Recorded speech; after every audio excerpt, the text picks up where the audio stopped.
Ky është Skerdilaj Disufi, 48 vjeçar i quvra me thik në qytetin e Kavajës vetëm se parkoi makinën në një vend ku bashkëmoshatari Land Puja Drejaj, që e vrau e cilësoi të gabuar. Mjeti që shihni në këtë pamje mbetet si dëshmi e krimit të dytë në arkun e gati 24 orëve me thik.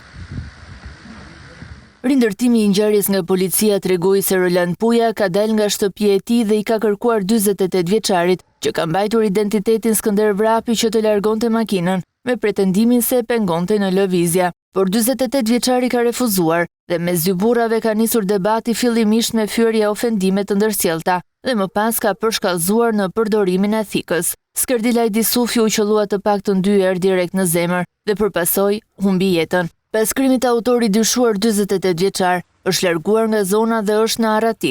Operacioni i policisë për ta vënë në pranga nuk dha rezultate të menjëhershme. Një grup i posaçëm hetimor ndërkohë fiksoi provat e krimit në vendngjarje dhe ka marrë në pyetje dëshmitarët okular për zbardhjen e plotë të dinamikës dhe motiveve të sherrit të konsideruar banal, ku një parkim i paguar u pagua me jetë.